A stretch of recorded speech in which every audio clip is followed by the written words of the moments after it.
Welcome to Simplified UPSC by PPP, where we listen, learn, and grow together.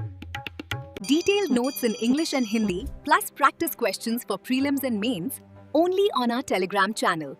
Link in description. Want early access to all videos of this series? Join our paid Telegram group for just 499 rupees. One-time payment, lifetime access. WhatsApp now to join us. नमस्कार और स्वागत है। आज हम समय में थोड़ा पीछे जा रहे हैं, उस दौर में जब भारत ने, आप कह सकते हैं, अभी अभी आज़ादी का स्वाद चखा था। सोचिए ज़रा, एक नया देश दुनिया के नक्शे पर उभर रहा है, लेकिन उसके सामने चुनौतियां पहाड़ जैसी थीं। बंटवारे का दर्द था, सैकड़ों रियासतें थीं जो अपना अलग राग अलाप रही थीं, और हाँ, करोड़ों लोगों के लिए एक बेहतर भविष्य बनाने का सपना भी था। तो ये सिर्फ तारीखों और घटनाओं की कहानी नहीं है, ये असल में एक मुल्क के बनने की, उसकी जद्दोजहद की कहानी है। हमारे पास आज जानकारी का खजाना है। तमिलनाडु बोर्ड की क्लास 12th इतिहास की किताब का 20वां अध्याय और साथ ही यूपीएससी के कुछ पुराने लेकिन बेहद प्रासंगिक सवाल। हमारा मकसद है आज़ाद भारत की शुरुआती बुनियाद को समझना। मतलब देश एक कैसे हुआ, वो कौन से सिद्धांत थे जिन पर हमारा संविधान बना, राज्यों की सीमाएं कैसे तय हुईं और दुनिया के मंच पर और अपनी अर्थव्यवस्था के लिए भारत ने पहले कदम कैसे बढ़ाए। तो चलिए शुरू करते हैं इस सफर को। देखिए, आजादी तो मिल गई, लेकिन साथ ही मिला बंटवारे का जंग। लाखों लोग बेघर हो गए, शरणार्थी बन गए, हर तरफ एक अनिश्चितता सी थी। ऐसे मुश्किल वक्त में एक संविधान बनाने की सोचना जो सबकी उम्मीदों को जगा दे, एक साझा रास्ता दिखाए, ये कितना बड़ा काम रहा होगा। यकीनन ये बहुत बहुत बड़ी चुनौती थी। देखिए, बंटवारे ने देश को झकझोर दिया था और फौरन एक मजबूत शासन व्यवस्था की जरूरत थी। ऐसी व्यवस्था जो बिखरे हुए टुकड़ों को जोड़ सके। इसी काम को करने के लिए संविधान सभा यानी कॉन्स्टिट्यूएंट असेंबली बनी। अच्छा, इसमें पूरे देश से, मतलब अलग अलग समुदायों और विचारों के प्रतिनिधि शामिल थे। हाँ। महीनों तक गहरी बहसें चली, हर पहलू पर आप कह सकते हैं विचार हुआ। और फिर वो दिन आया जब संविधान तैयार हुआ। हाँ बिल्कुल, 26 नवंबर 1949 को संविधान सभा ने इसे अपनाया और फिर 26 जनवरी 1950 को इसे लागू किया गया। हमारा गणतंत्र दिवस। जी, इसी दिन भारत एक संप्रभु, समाजवादी, धर्मनिरपेक्ष, लोकतांत्रिक गणराज्य यानी sovereign, socialist, secular, democratic Republic बना। डॉक्टर राजेंद्र प्रसाद हमारे पहले राष्ट्रपति बने। इस संविधान ने सिर्फ शासन का ढांचा ही नहीं दिया, जैसे राष्ट्रपति संवैधानिक प्रमुख, प्रधानमंत्री असली कार्यकारी प्रमुख, संसद, राज्यसभा, लोकसभा और एक आजाद न्यायपालिका, सुप्रीम कोर्ट, हाई कोर्ट्स, बल्कि इसने नागरिकों को मौलिक अधिकार भी दिए और राज्य के नीति निदेशक सिद्धांत यानी डीपीएसपी के जरिए सामाजिक और आर्थिक न्याय का लक्ष्य भी रखा। अच्छा, तो ये डीपीएसपी और आर्थिक न्याय का जिक्र संविधान में शुरू से ही था। ये बात महत्वपूर्ण है। बिल्कुल, जैसा कि यूपीएससी के एक पुराने प्रश्न में भी इस पर जोर दिया गया है, आर्थिक न्याय का विचार संविधान की प्रस्तावना यानी प्रियम्बल और इन नीति निदेशक सिद्धांतों में साफ तौर पर दिखता है। ये दिखाता है कि संविधान बनाने वाले सिर्फ राजनीतिक आजादी नहीं चाहते थे, बल्कि वो आर्थिक और सामाजिक बराबरी भी लाना चाहते थे। तो ये महज एक कानूनी दस्तावेज नहीं था, ये एक तरह से नए भारत का घोषणा पत्र था। सही कहा। इतने उथल-पुथल के माहौल में ऐसा संविधान बना लेना सच में कमाल है। लेकिन सिर्फ कानून बना देना ही काफी नहीं था, है ना? जमीन पर देश को जोड़ना भी तो था। उस वक्त भारत में ब्रिटिश राज वाले 11 प्रांत तो थे, पर साथ में करीब कितनी 566 छोटी बड़ी रियासतें भी थीं। हाँ, 560 से ऊपर। और ये तकनीकी तौर पर आजाद थीं। इन्हें भारत में शामिल करना कितना मुश्किल रहा होगा। मुश्किल, ये तो शायद कमजोर शब्द है। ये बहुत ही पेचीदा और नाजुक काम था। हर रियासत का अपना राजा या नवाब था और कई तो बिल्कुल आजाद रहने का सपना देख रहे थे। इस चुनौती से निपटने का जिम्मा उठाया उस वक्त के गृह मंत्री सरदार वल्लभ भाई पटेल ने। हाँ, जिन्हें हम लौह पुरुष भी कहते हैं। उन्होंने ऐसा क्या किया? सरदार पटेल ने गजब की राजनीतिक सूझबूझ, दृढ़ता और आप कह सकते हैं कूटनीति का इस्तेमाल किया।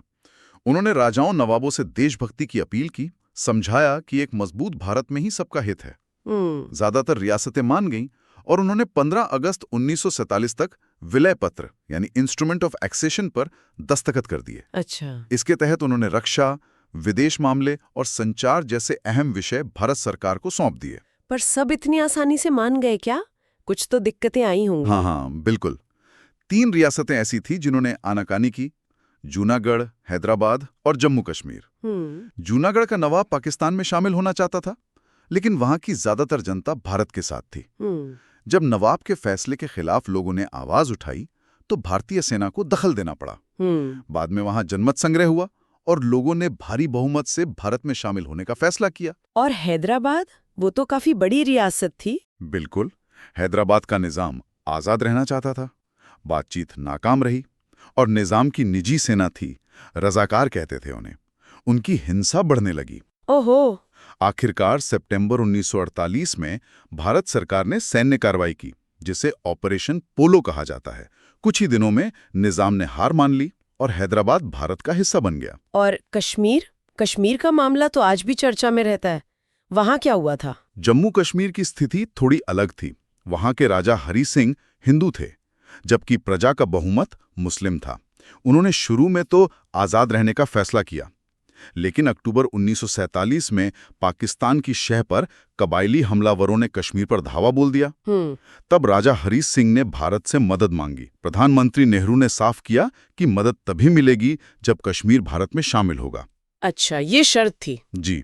इस पर राजा हरि सिंह ने 26 अक्टूबर 1947 को विलय पत्र पर दस्तखत कर दिए और भारतीय सेना कश्मीर की रक्षा के लिए पहुंच गई। इस तरह जम्मू कश्मीर भारत का अभिन्न अंग बना। राजनीतिक रूप से तो जोड़ दिया, एक बड़ा काम पूरा हुआ।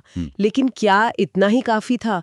अंदरूनी तौर पर भी तो राज्यों को ठीक से व्यवस्थित करना था। सुनने में आता है कि भाषा के आधार पर राज्य बनाने की मांग जोर पकड़ रही थी, खासकर दक्षिण भारत में।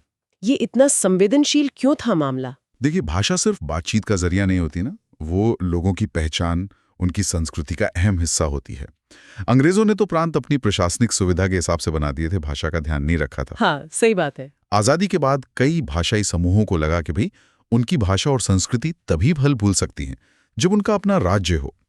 लेकिन शुरू में देश का नेतृत्व, नेहरू और पटेल जैसे नेता, इस मांग को लेकर थोड़े हिचक रहे थे। उन्हें किस बात का डर था? डर ये था कि अगर भाषा के आधार पर राज्य बनाए गए तो कहीं देश की एकता कमजोर ना पड़ जाए, कहीं इससे अलगाववाद ना बढ़ जाए और प्रशासनिक व आर्थिक मुश्किलें भी आ सकती थीं। इसी वजह से 1948 में बनी एस.के. धर कमेटी और फिर जेवीपी समिति, जिसमें जवाहरलाल नेहरू, वल्लभ भाई पटेल और पट्टाभी सीतारामैया थे, उन्होंने फौरन भाषाई आधार पर राज्यों के पुनर्गठन की सिफारिश नहीं की। लेकिन लोग तो माने नहीं होंगे, आंदोलन तो चलते रहे होंगे। बिल्कुल नहीं माने। आंदोलन जारी रहे, खासकर मद्रास प्रांत के तेलुगु भाषी इलाकों में। वहां पोट्टी श्रीरामुलु नाम के एक गांधीवादी नेता थे। उन्होंने अलग आंध्र राज्य के लिए आमरण अनशन शुरू कर दिया। ओहो, अनशन। जी। और 58 दिन के अनशन के बाद दिसंबर 1952 में उनकी मृत्यु हो गई। उनकी मृत्यु का क्या असर हुआ फिर? उनकी मौत से पूरे आंध्र इलाके में जबरदस्त विरोध प्रदर्शन और हिंसा भड़क उठी। सरकार पर भारी दबाव पड़ा और आखिरकार अक्टूबर 1953 में मद्रास प्रांत के तेलुगु भाषी क्षेत्रों को अलग करके आंध्र प्रदेश राज्य बनाया गया। अच्छा, तो ये पहला राज्य था? हाँ, ये भाषा के आधार पर बनने वाला भारत का पहला राज्य था। इसके बाद मद्रास मुख्यतः तमिल भाषी राज्य रह गया। यहाँ एमपी शिवज्ञानम जैसे नेताओं का भी योगदान था, जिन्होंने तिरुत्तनी जैसे कुछ इलाकों को मद्रास राज्य में ही शामिल रखने के लिए संघर्ष किया। तो एक राज्य बन गया, फिर तो और भी मांगे उठी होंगी, जाहिर है। हाँ, आंध्र बनने के बाद तो जैसे बाढ़ सी आ गई। दूसरी भाषाओं के लोग भी अपने राज्य की मांग करने लगे। इस स्थिति को देखते हुए 1953 में केंद्र सरकार ने राज्य पुनर्गठन आयोग यानी स्टेट्स रीऑर्गेनाइजेशन कमीशन बनाया। इसके अध्यक्ष जस्टिस फजल अली थे और सदस्य थे हृदयनाथ कुंजरू और के.एम. पन्नीकर। इस आयोग ने क्या कहा, क्या सिफारिशें दी? आयोग ने माना कि भाई राज्यों के पुनर्गठन में भाषा और संस्कृति का ध्यान रखना तो जरूरी है, लेकिन साथ ही देश की एकता, प्रशासनिक सुविधा और आर्थिक व्यवहार्यता को भी नजरअंदाज नहीं किया जा सकता। उन्होंने अपनी रिपोर्ट 1955 में दी और इसी रिपोर्ट के आधार पर संसद ने 1956 में राज्य पुनर्गठन अधिनियम यानी स्टेट्स रीऑर्गेनाइजेशन एक्ट पास किया। और इस एक्ट से क्या बदला, नक्शा कैसे बदला भारत का? इस एक्ट ने भारत के अंदरूनी नक्शे को काफी हद तक बदल दिया। इसके तहत 14 राज्य और 6 केंद्र शासित प्रदेश बनाए गए, जैसा हमारे स्रोत बताते हैं। तेलंगाना क्षेत्र को आंध्र में मिलाकर बड़ा आंध्र प्रदेश बना, मालाबार जिले को त्रावणकोर कोचीन रियासत के साथ मिलाकर केरल राज्य बना, और तमिल भाषी बहुमत वाला कन्याकुमारी जिला मद्रास राज्य का हिस्सा बन गया, जो बाद में तमिलनाडु बना। ठीक है, तो देश जुड़ गया, अंदरूनी सीमाएं भी तय हो गईं। अब दुनिया में अपनी पहचान बनाने की बारी थी। वो दौर कोल्ड वॉर का था। दुनिया 2 खेमों में बटी थी, अमेरिका और सोवियत संघ। ऐसे में भारत ने अपना रास्ता कैसे चुना? पंडित नेहरू की विदेश नीति की क्या खासियत थी? नेहरू जी का मानना था, और ये बहुत स्पष्ट था, कि भारत को किसी भी सैनिक गुट में शामिल नहीं होना चाहिए।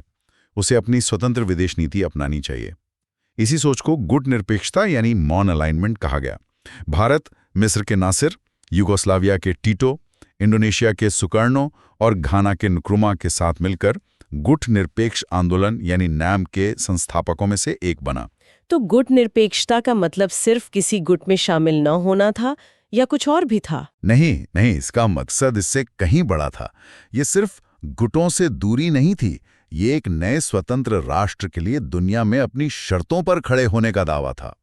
आप कह सकते हैं एक रणनीतिक जरूरत भी थी और एक नैतिक स्टैंड भी। नाम का उद्देश्य उपनिवेशवाद और साम्राज्यवाद का विरोध करना, नए आजाद हुए देशों के अधिकारों की वकालत करना और दुनिया में शांति को बढ़ावा देना भी था। अच्छा, और ये पंचशील सिद्धांत क्या थे? इनका जिक्र भी आता है। हाँ, गुट निरपेक्षता के साथ साथ भारत की विदेश नीति पंचशील के 5 सिद्धांतों पर भी आधारित थी। इन्हें 1954 में चीन के साथ हुए एक समझौते में औपचारिक रूप दिया गया था।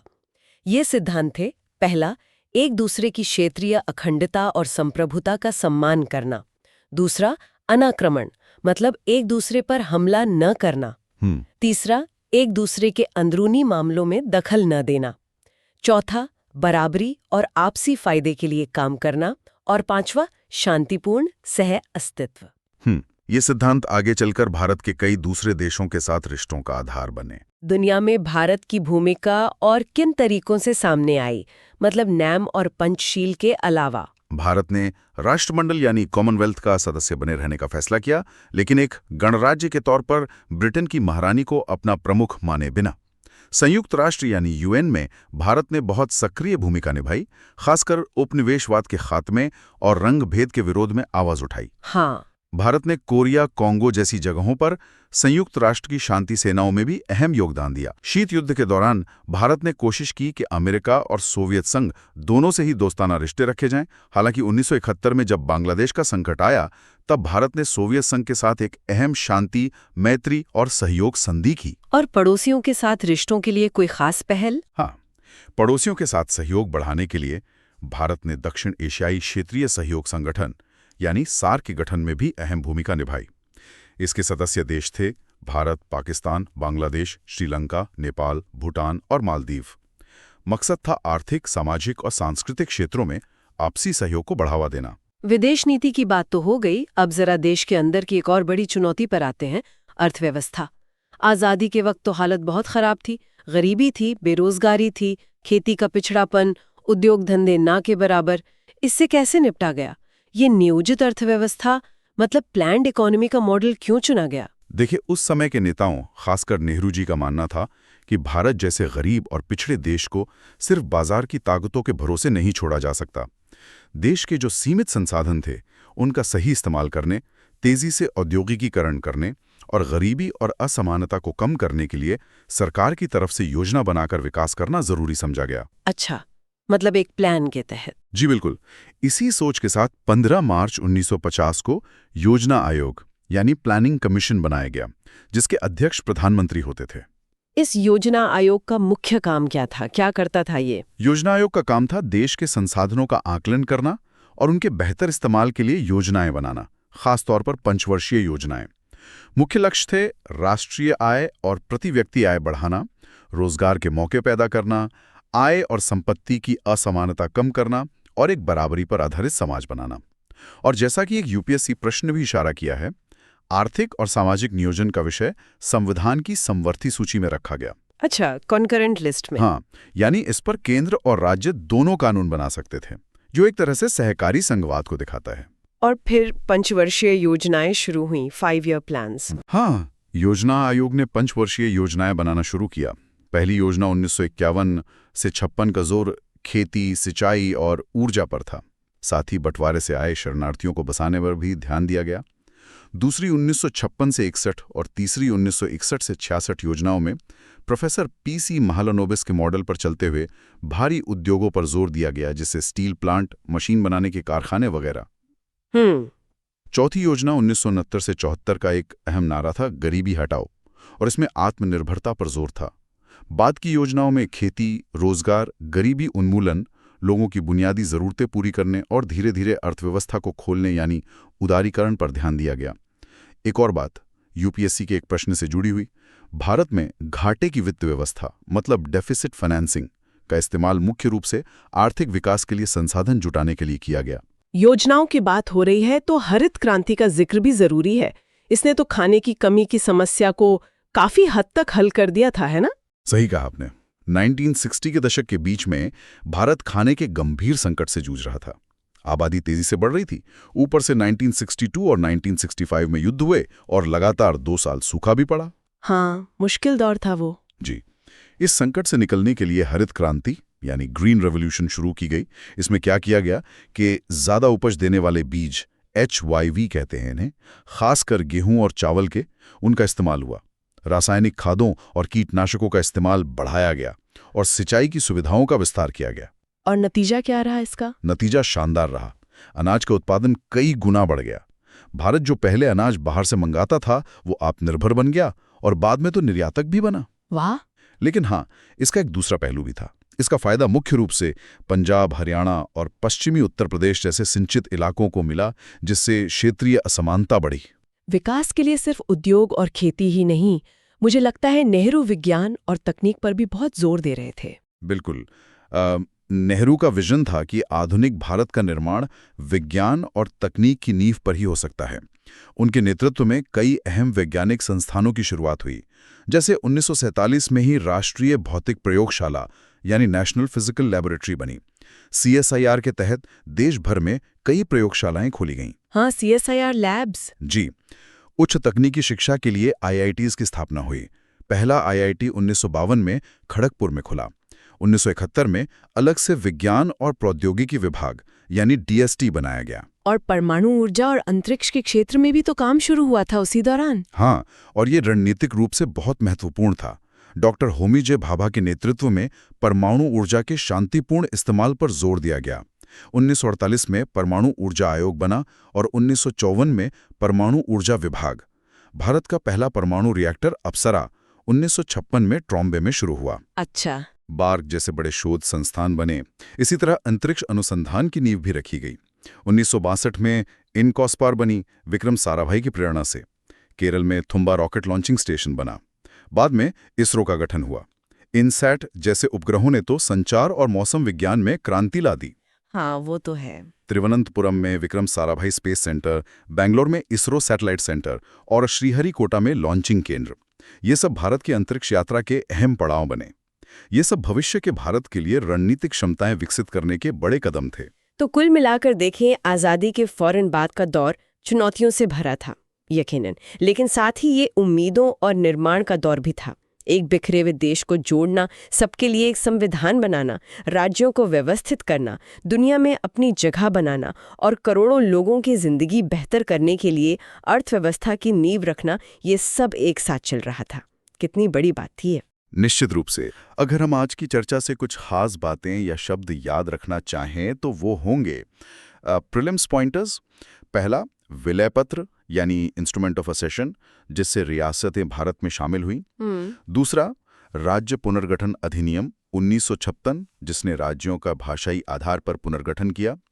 फिर गुटनिरपेक्ष आंदोलन यानी NAM, भारत की स्वतंत्र विदेश नीति का आधार। पंचशील, विदेश नीति के 5 शांतिपूर्ण सिद्धांत। योजना आयोग यानी प्लानिंग कमीशन, पंचवर्षीय योजना वाली संस्था। कुछ महत्वपूर्ण व्यक्ति, सरदार पटेल, रियासतों का एकीकरण, नेहरू, विदेश नीति योजना, पोट्टी श्रीरामुलु, आंध्र निर्माण, डॉक्टर राजेंद्र प्रसाद, पहले राष्ट्रपति, जस्टिस फल्लल अली, राज्य पुनर्गठन आयोग अध्यक्ष, डॉक्टर होमी भाभा, परमाणु ऊर्जा। और एक महत्वपूर्ण तारीख, 26 जनवरी 1950 हमारा गणतंत्र दिवस। और अगर हम थोड़ी गहराई में सोचें मेंस के नजरिए से, हाँ, तो मेन्स इनसाइट्स। पहला तो ये कि स्वतंत्रता के बाद राष्ट्र निर्माण एक बहुआयामी प्रक्रिया थी। इसमें राजनीतिक एकीकरण था, प्रशासनिक पुनर्गठन था और संवैधानिक ढांचे की स्थापना शामिल थी।